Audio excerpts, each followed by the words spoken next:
येषां न विद्या न तपो न दानं ज्ञानं न शीलं न गुणो न धर्मा ते मर्त्यलोके भुवि भारभूता मनुष्य रूपेण मृगाश्चरन्ति।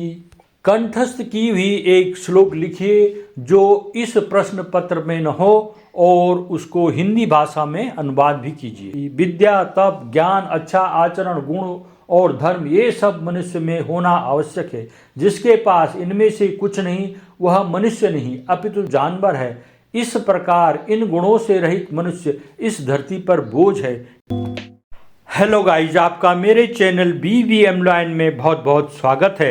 मैंने आपके लिए अर्धवार्षिक परीक्षा 2024 के लिए जो 6 नवंबर को आपका पेपर होना है उसके लिए वीडियो बनाई है। यदि आप वीडियो को पूरी देखोगे और मैटर को याद करोगे तो आपको 100% सफलता मिलने वाली है। तो आइए वीडियो देखते हैं। प्रश्न: अपठित गद्यांश। हम जीवन में सुख समृद्धि चाहते हैं, ज्ञान, शक्ति और कीर्ति चाहते हैं, किंतु ये चीज़ें तभी मिल पाती हैं जब हम इनको पाने के लिए निरंतर प्रयत्नशील बने रहें। हम अपने समय के एक एक क्षण को बहुमूल्य मानकर उसका सदुपयोग करें तथा निरंतर परिश्रम करते रहें। यह तभी संभव होगा जब हम अपने समय का सही विभाजन करें और नियोजन कर लें, क्योंकि समय सीमित है और करने के काम अनंत हैं। जो काम आवश्यकता और महत्व की दृष्टि से पहले पूरे करने हैं उन्हें प्राथमिकता देनी चाहिए। ध्यान रहे कि सभी कार्यों को सफलतापूर्वक करने के लिए अच्छा स्वास्थ्य और प्रबल इच्छा शक्ति होनी चाहिए। अतएव जहाँ एक ओर हमें अपने स्वास्थ्य के प्रति सजगता बरतनी चाहिए, वहीं अपना संकल्प भी ऊंचा बनाए रखना चाहिए। प्रश्न 1: जीवन में सुख समृद्धि कैसे प्राप्त की जा सकती है?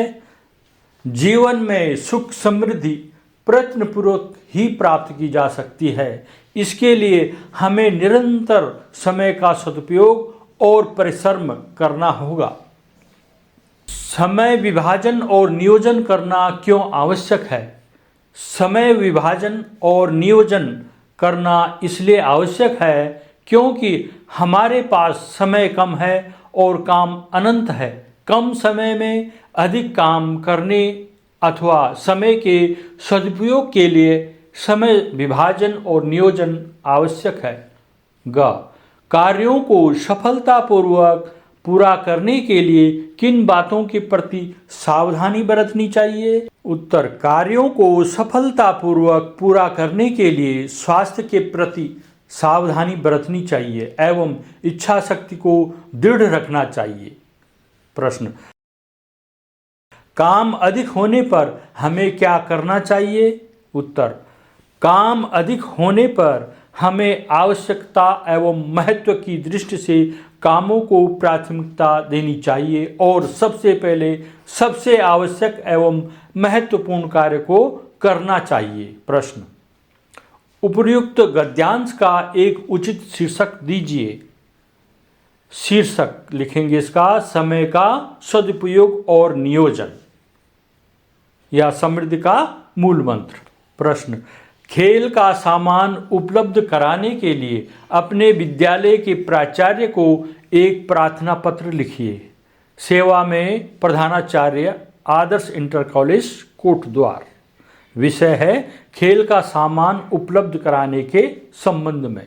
महोदय, विद्यालय के सूचना पट पर लगी सूचना से हमें ज्ञात हुआ है कि अगले माह अंतर विद्यालयी खेल प्रतियोगिताएं आरंभ हो रही हैं।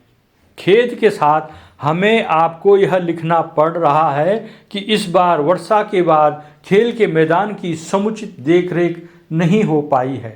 खेल के मैदान की बदहाली के कारण हम लोगों किसी भी खेल की अच्छी तैयारी नहीं कर सकते हैं। जगह जगह गड्ढों में पानी भरा हुआ है। क्रिकेट की पिच का तो और भी बुरा हाल है। बैडमिंटन कोर्ट और दौड़ के रेखांकन मिट गए हैं। आपसे इस ओर ध्यान देने की प्रार्थना है। कृपया उचित निर्देश देकर समुचित व्यवस्था कराने का कष्ट करें। मैदान के गड्ढे भरवाकर उसे समतल कराने की कृपा करें। क्रिकेट की पिच यदि हो सके तो क्यूरेटर को बुलाकर उससे मदद लेकर उससे फिर बनवाने की व्यवस्था करने की कृपा करें। अभ्यास की कमी से परास्त होना तय सा हो जाता है। आत्मविश्वास के अभाव में पिछले सत्र में भी हमारी टीमें परास्त हुई थी। आपसे अनुरोध है कि आप शीघ्रातिशीघ्र खेल का सामान उपलब्ध कराने की कृपा करें तथा मैदान भी सुधरवाने का कष्ट करें, जिससे कि हम इस वर्ष अच्छा प्रदर्शन करके विद्यालय के लिए पुरस्कार प्राप्त कर सकें। धन्यवाद सहित आपका आज्ञाकारी शिष्य अरविंद नेगी, खेल सचिव एवं अन्य सभी खिलाड़ी छात्र। इस तरह से आप अपना नाम लिख दीजिए और ये पत्र हो गया। ब्रेकिंग न्यूज का क्या आशय है, प्रश्न आते हैं। ब्रेकिंग न्यूज दूरदर्शन पर दिखाया जाने वाला किसी अति महत्वपूर्ण और आकस्मिक रूप से घटी ताजा घटना से संबंधित विशेष प्राथमिक समाचार है। इसका पूर्ण विवरण समाचार वाचक के पास उपलब्ध नहीं होता है। इसमें समाचार प्रस्तुत करने वाला घटनाओं को केवल परिचय के रूप में प्रस्तुत करता है, विस्तृत रूप में नहीं। प्रश्न, खोजी पत्रकारिता से आप क्या समझते हैं? खोजी पत्रकारिता से आशय ऐसी पत्रकारिता से है जिसमें गहराई से छानबीन करके ऐसे तथ्यों और सूचनाओं को सामने लाने की कोशिश की जाती है जिन्हें दबाने या छिपाने का प्रयास किया जाता है। इसी पत्रकारिता के माध्यम से भ्रष्टाचार और अनियमितताओं अथवा गड़बड़ियों का पर्दाफाश किया जाता है। किन्हीं दो दैनिक हिंदी समाचार पत्रों के नाम लिखिए। उत्तर लिखेंगे, दो हिंदी दैनिक समाचार पत्रों के नाम। एक हो गया दैनिक जागरण, दूसरा हिंदुस्तान। प्रश्न, इंटरनेट क्या है? इंटरनेट जनसंचार का ऐसा माध्यम है जिसमें प्रिंट मीडिया, रेडियो, टेलीविज़न, पुस्तक, सिनेमा और पुस्तकालय के सभी गुण विद्यमान हैं। इसके द्वारा संसार भर की जानकारी के साथ साथ पत्र लेखन और आमने सामने बैठकर बात करने की तरह बातचीत की जा सकती है। यानी संचार के सभी साधनों के गुण इसमें समाहित हैं। प्रश्न, टेलीविज़न किस प्रकार का संचार माध्यम है? आंसर, टेलीविज़न जनसंचार का एक इलेक्ट्रॉनिक माध्यम है। यह एक दूर संचार प्रणाली है जिसके जरिए चलचित्र और ध्वनि को एक जगह से दूसरी जगह भेजा और पाया जा सकता है। टेलीविज़न संचार का एक अहम साधन है और इसमें कई तरह के संचार होते हैं। टेलीविज़न पर समाचार, वृत्तचित्र, खेल की घटनाओं जैसे सूचना कार्यक्रम दिखाए जाते हैं। टेलीविज़न पर फिल्में दिखाई जाती हैं और साक्षात्कार सुने जाते हैं। टेलीविज़न पर सरकारी अधिकारी और नेता राष्ट्र के संवाद करते हैं। टेलीविज़न पर विज्ञापन दिखाए जाते हैं। निजी होते हुए भी सार्वजनिक क्षेत्र में कुइयों पर ग्राम समाज का अंकुश रहता है। लेकिन लेखक ने ऐसा क्यों कहा होगा? लेखक अनुपम मिश्र के अनुसार राजस्थान के लोग यह भली भांति जानते हैं कि रेत में स्थित नमी को कुएं के द्वारा जल रूप में प्राप्त किया जाता है। जमीन की नमी की मात्रा वर्षा की स्थिति पर निर्भर करती है। क्षेत्र में जितना ज़्यादा कुएं होंगे उतना ही अधिक नमी का बंटवारा भी होगा। जब कभी नई कुएं का निर्माण होगा तब भूमिगत नमी या दूसरी कुइयों के जल का भी उतना ही विभाजन होगा। इससे कुइयों की जल एकत्रित करने की क्षमता पर भी दबाव पड़ेगा। यही कारण है कि ग्राम समाज में नई कुएं बनाने के लिए मुश्किल से ही अनुमति प्राप्त होती है। निजी होते हुए भी इस प्रकार की कुइयां सार्वजनिक संपत्ति बन जाती हैं। इसी तथ्य को दृष्टिगत रखते हुए लेखक ने कहा होगा कि निजी होते हुए भी सार्वजनिक क्षेत्र में कुइयों पर ग्राम समाज का अंकुश रहता है। कुएं का मुंह छोटा रखने के क्या कारण हैं?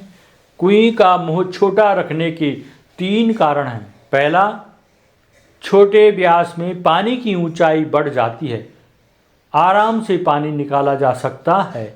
बड़ा व्यास होने पर पानी का फैलाव अधिक और ऊंचाई कम हो जाएगी, इससे पानी प्राप्त करने में कठिनाई पेश आएगी। दूसरा, अत्यधिक गर्मी पड़ना।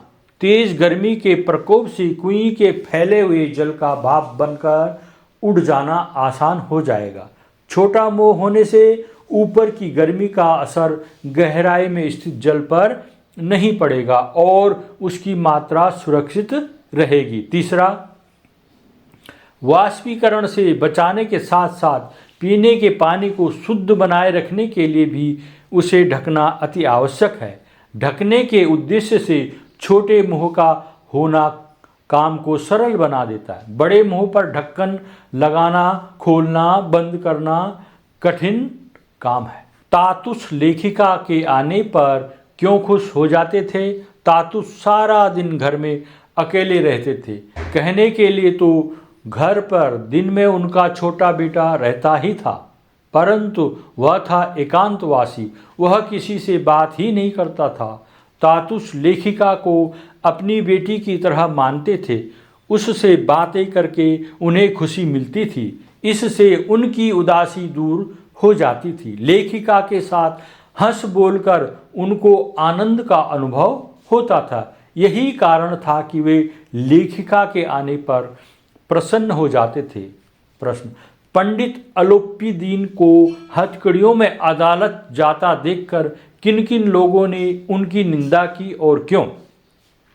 पंडित अलोपीदीन को हथकड़ियों में अदालत जाता देखकर समाज के छोटे बड़े सभी लोगों ने उनकी चोरी की निंदा की। आश्चर्य की बात यह थी कि जो लोग स्वयं भ्रष्टाचारी थे, मिलावट करते थे तथा अन्य गलत कार्य करते थे, वे भी स्वयं को देवता समझकर उसकी निंदा कर रहे थे, क्योंकि वे अलोपीदीन की निंदा करके स्वयं को पाक साफ सिद्ध करना चाहते थे। वे मन ही मन अलोपीदीन की समृद्धि से ईर्ष्या करते थे। मुंशी वंशीधर के चरित्र की कौन सी विशेषताएं आपको प्रभावित करती हैं और क्यों? मुंशी वंशीधर में स्वावलंबन, कर्तव्यनिष्ठा, स्वाभिमान, ईमानदारी, निडरता, सच्चाई, धर्मनिष्ठा, विनम्रता और शालीनता की भावना का समावेश है। इन गुणों का निर्वाह उन्होंने अनेकोनेक बाधाओं का सामना करके भी किया है, इसीलिए वंशीधर सर्वाधिक प्रभावित करते हैं। वंशीधर का चरित्र हमें प्रेरणा देता है कि सदैव सत्य के मार्ग पर चलते रहकर अपने कर्तव्य का पालन करना चाहिए। असत्य का प्रलोभन आकर्षक भी होता है और अत्यंत विचलित कर देने वाला भी, किंतु उस प्रलोभन में पड़कर व्यक्ति को कर्तव्यच्युत नहीं होना चाहिए। सत्य का मार्ग त्याग, कष्ट और तपस्या का मार्ग है। बहुधा इस पर चलने वाले को स्वजनों से भी दुर्व्यवहार मिलता है। समाज और शासन उसे ही दंडित करते हैं, किंतु सत्य पर चलने वाले की अंततः विजय होती है। मियाँ नसरुद्दीन को नानबाइयों का मसीहा क्यों कहा गया है? मियाँ नसरुद्दीन को नानबाइयों का मसीहा इसलिए कहा गया है क्योंकि वह साधारण नानबाई नहीं है, वह खानदानी नानबाई है। उन्हें 56 प्रकार की रोटियां बनाने की कला आती है। वह रोटी बनाने को एक कला मानते हैं। उन्हें स्वयं को इसी कला का उस्ताद कहना भी जचता है। उनकी बातचीत में एक कलाकार की आत्मविश्वास से भरपूर बेबाकी साफ झलकती है। उनमें महान कलाकारों का सब फक्कड़पन भी है। प्रश्न, रजनी के चरित्र की विशेषताएं लिखिए। रजनी इस नाटक की नायिका है। उसके चरित्र का सबसे बड़ा गुण है संघर्षशीलता। वह अन्याय के खिलाफ आंदोलन खड़ा करने में कुशल है। वह आत्मविश्वास से भरपूर तथा साहसी है। वह सत्य के लिए किसी से भी टकरा जाने का माद्दा रखती है। अपनी बात बेबाकी से रखने की उसकी आदत उसे साधारण नारी से अलग करती है। अपने जुझारू व्यक्तित्व एवं तर्कशील दृष्टिकोण के बल पर वह समाज के हर तबके पर अपना प्रभाव छोड़ती है। सच्चे अर्थों में वह आज की आधुनिक भारतीय नारी का प्रतिनिधित्व करने वाली नायिका है। प्रश्न, निम्नलिखित श्लोक से प्रश्नों के उत्तर दीजिए। न सा सभा यत्र न सन्ति वृद्धा, वृद्धा न ते ये न वदन्ति धर्मम, धर्मो न सह यत्र न। इस तरह से श्लोक को पूरा पढ़ लीजिए। प्रश्न, सभा का भवति, सा सभा भवति यत्र वृद्धा सन्ति। प्रश्न, वृद्धा के भवन्ति ये धर्मं वदन्ति ते वृद्धा भवन्ति, किम न सत्यम तत् सत्यम न यत् छलम अभ्युपेति, अभ्युपेति अत्र संधि विच्छेदम कुरुत, अभिधन उपधन एति। निम्न प्रश्नों के उत्तर दीजिए। सूपः कस्य अस्ति? उत्तरम सूपः मसूरस्य अस्ति। कीदृश नरः साक्षात् पशु भवति? साहित्य संगीत कला विहीनः नरः साक्षात् पशुः भवति। आयु विद्या यश बलं कस्य वर्धन्ते? अभिवादनशीलस्य नित्यं वृद्धोपसेविनः आयु विद्या यश बलम इति चत्वारि गुणा वर्धन्ते।